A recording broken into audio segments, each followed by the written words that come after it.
皆様、こんばんは。腹ペコ僧侶です。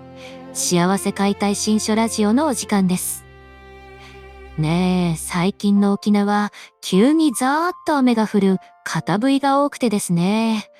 この前も洗濯物を干した瞬間にスコールみたいに降ってきて、わあ、もう、一瞬で雨雲を吹き飛ばす魔法が使えたらななんて本気で思っちゃいますよね。ふふ。でもこれ、案外、日常のいろんな場面でも思ってる気がするんですよね。はあ、この問題、魔法みたいに一瞬で消えてなくならないかな。この痛み、急に消えないかな。はあ、この人間関係、全部きれいに片付かないかな。明日の朝には何もかも楽になってないかな。そんな風に願ってしまう夜って、ね、あるじゃないですか。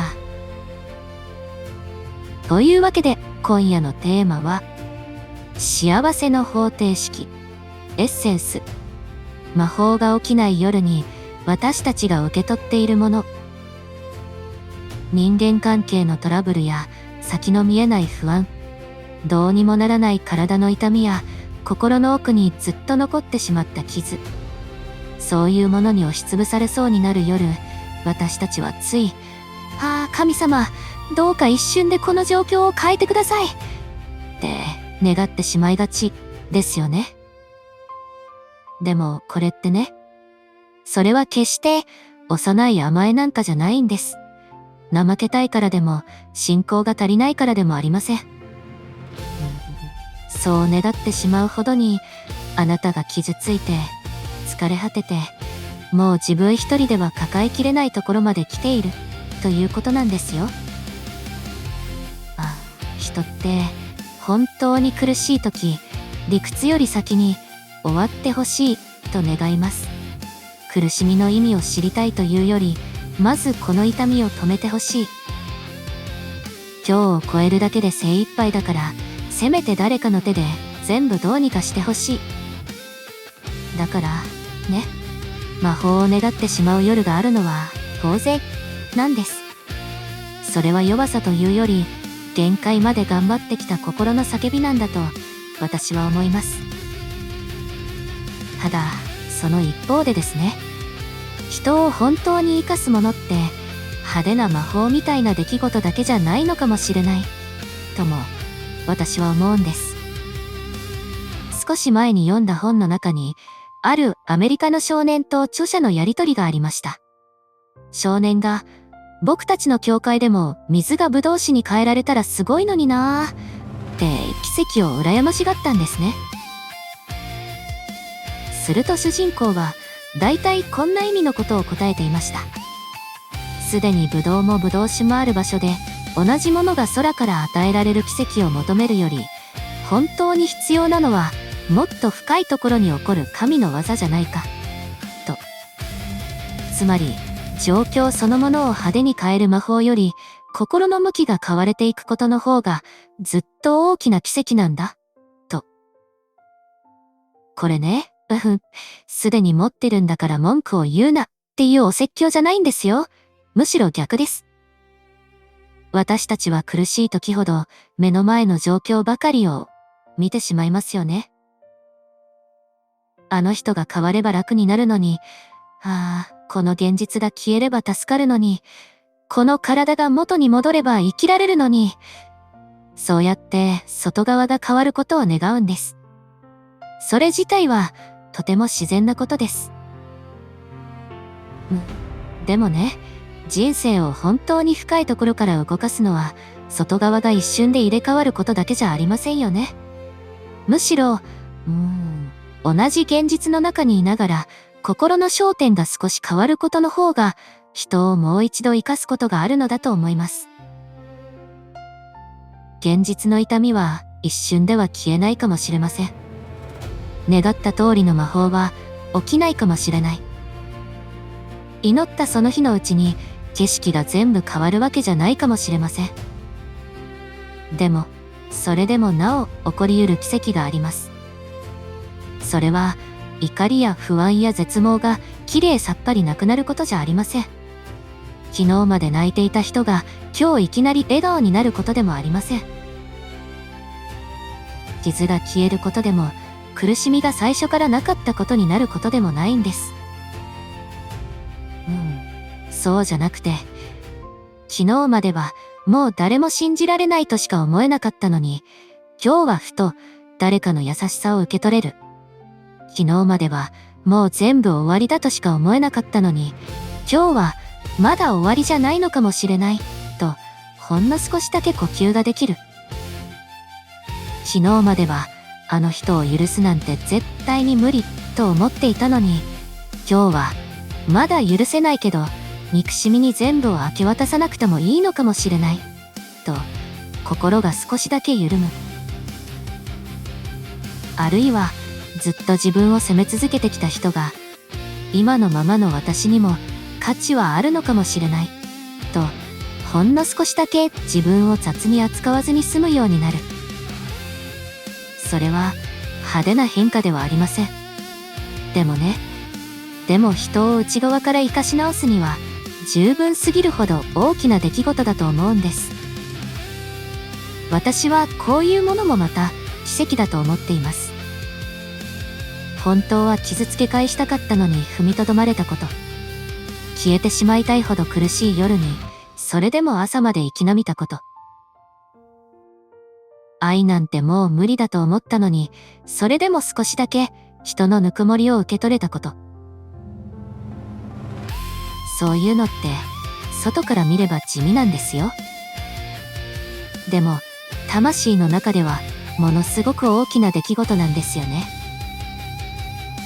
それはあなた一人の力だけで無理やり前を向いたというより、神様の愛があなたの心にそっと触れて内側の向きを少し変えてくれたからなのかもしれません。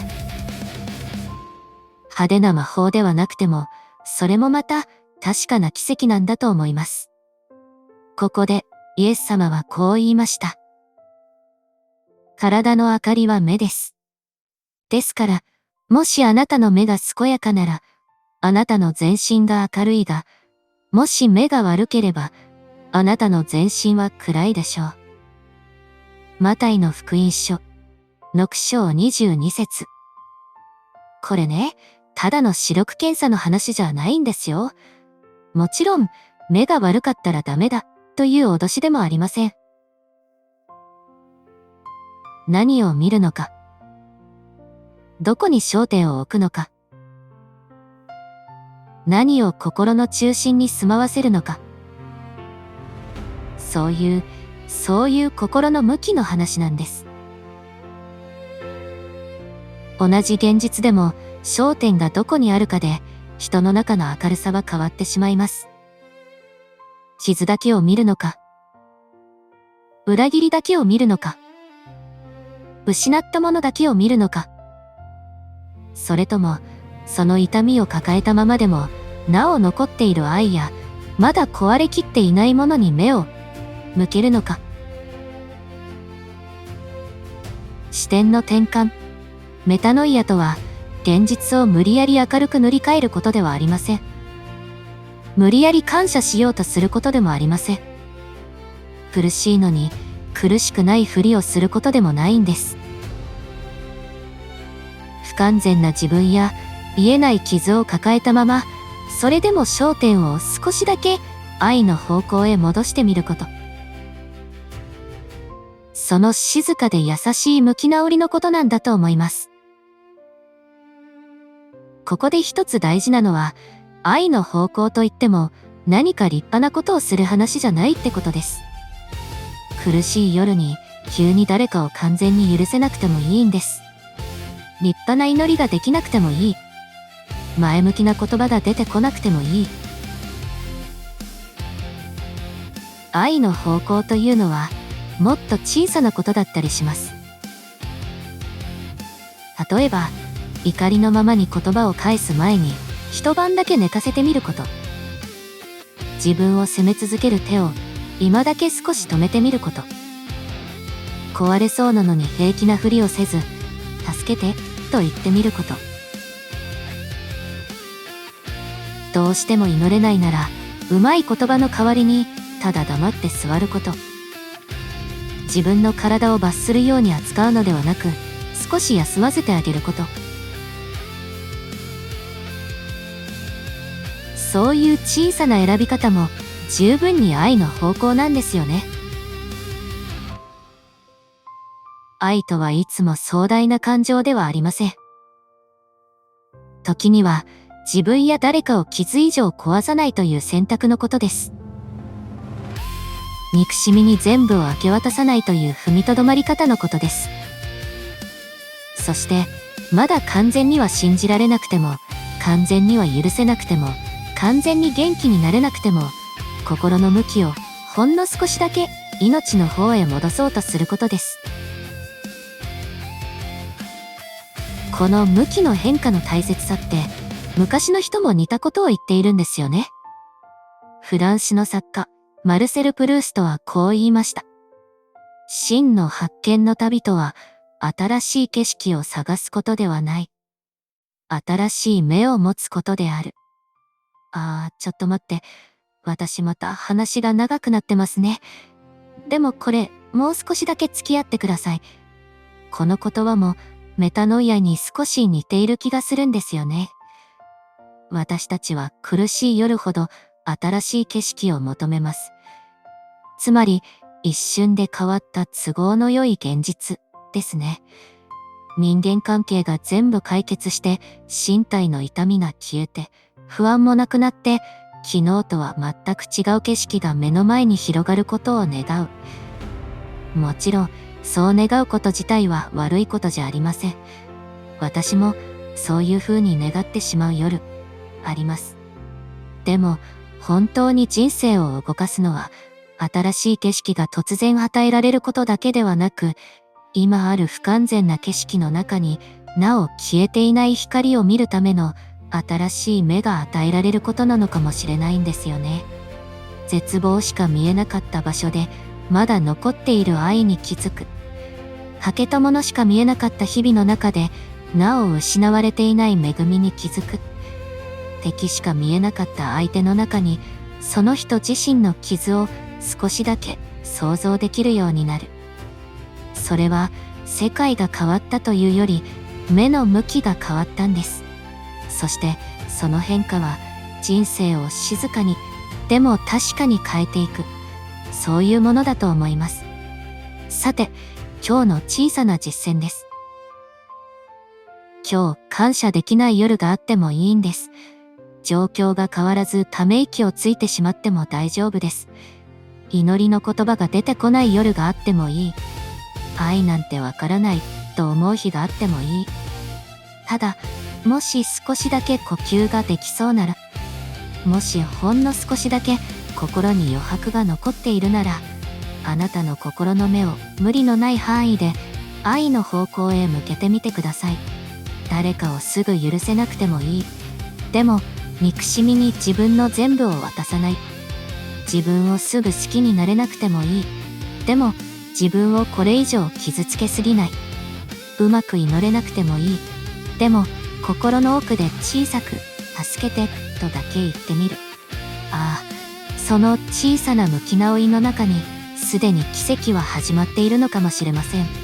今、魔法のような解決が見えず、痛みの中にいるあなたへ。その傷を抱えたまま、神様の愛に寄りかかれますように。主は心の打ち砕かれた者の近くにおられ、霊の砕かれた者を救われる。詩編34編18節。状況を一瞬で変える魔法は起きなくても、不完全なままのあなたに静かな平安という奇跡がそっと届きますように。今夜も皆さんの上に穏やかな祝福がありますように。この動画が今夜のあなたの心に何か一つでも残ったなら、チャンネル登録と高評価で応援していただけると嬉しいです。皆さんが感じたこと、考えたこと、あるいは今日ちょっとだけ踏みとどまれたことでも大丈夫です。ぜひコメント欄で教えてくださいね。どんな言葉でもちゃんと読んでます。それでは、おやすみなさい。良い夢を。